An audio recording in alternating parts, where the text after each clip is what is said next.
YCP క్యాడర్ని ఒక రకంగా డీలా పడేలా చెయ్యాలి అనేది కూటమి ప్రభుత్వం యొక్క వ్యూహం. అందుకే ఈ అరెస్టులు, ఈ అనవసరమైన కేసులు, లేదంటే అరెస్ట్ అయిన తర్వాత జైల్లో పెట్టి జైల్లో ఉన్నప్పుడు వాళ్ళు అనుభవిస్తున్న చిత్రహింసలు, ఇవన్నీ చూస్తే చాలామంది భయపడతారు.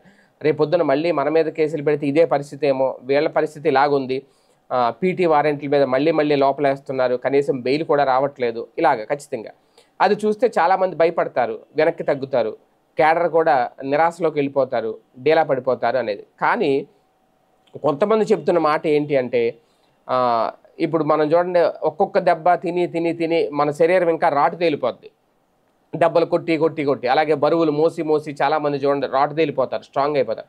అలాగే మరీ ఇన్ని దెబ్బలు కొట్టడం వల్ల వైసీపీ కార్యకర్తలు, వైసీపీ క్యాడర్ మరింత రాటు తేలుతారు, మరింత స్ట్రాంగ్గా తయారవుతారు.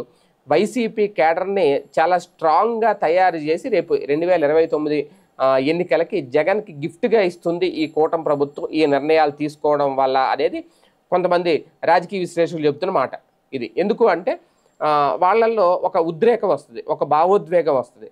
అది రేపొద్దున్న ఒక అతిపెద్ద ఉద్యమానికి దారి తీసినా తీయచ్చు, చెప్పలేం.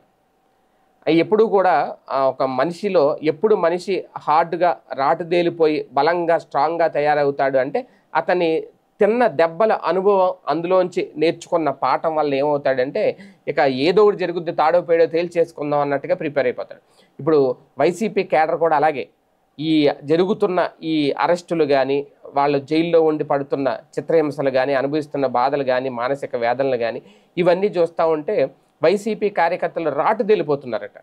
రేపొద్దున ఎలాగన్నా వైసీపీని గెలిపించుకోవాలి, ఎలాగైనా జగన్ని ముఖ్యమంత్రిని చేయాలి మరోసారి, ఒక్కసారి ఆయన అధికారంలో తీసుకొస్తే ఈ అరాచకాలకు పులి స్టాప్ పెట్టిన వాళ్ళు అవుతాం అని అంతగా రాటు తేలిపోతున్నారు. అంటే ఎక్కువగా హింసించడం కూడా, ఎక్కువగా చిత్రహింసలు పెట్టడం కూడా కరెక్ట్ కాదు అనేది తెలుగుదేశం పార్టీకి, కూటమి ప్రభుత్వానికి కొంతమంది రాజకీయ విశ్లేషకులు ఇస్తున్న సలహా.